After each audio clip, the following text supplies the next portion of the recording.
شو يو مجددا مجددا رجعنا. مجددا طيب. ورجعنا.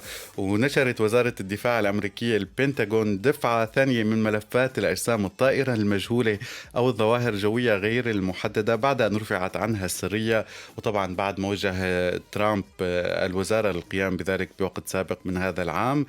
نشروا أكثر من 50 مقطع مؤخرا مايا من المواد المنشورة، فيديو بعنوان تشكيل رباعي لأجسام جوية غير محددة بإيران ب 26 آب أغسطس عام 2022 فوق المياه. وقال مسؤولون إنه التقط على الأرجح بواسطة مستشعر يعمل بالأشعة تحت الحمراء على متن منصة عسكرية أمريكية كانت تعمل ضمن نطاق القيادة المركزية الأمريكية عام 2022.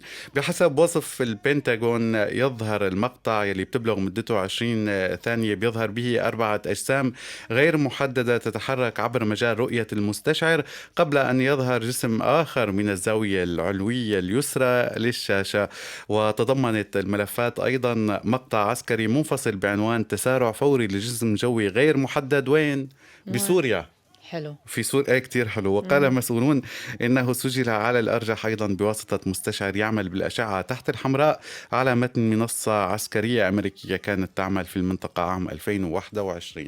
طيب. يعني هي بعض الملفات شو بيفيدنا المنشورة الموضوع يعني؟ بيطرح تساؤل يعني إذا في حياة يعني. إذا في ناس طب ليك غيرنا إذا في ناس غيرنا ما هني ما عم بيقربوا صوبنا، لأن إحنا عم بيخافوا. لأن إحنا عم نلحق دايما عم نحاول. الموضوع يعني. ما تنكش بين القبور لما تشوف منامات وحشة نازلين نكش يلا بدنا يعني نعرف شو عم أنا أحيانا بشوف وهي وجهة نظر أيضا إنه هيك عم بيهيئونا حلو للخبر يعني.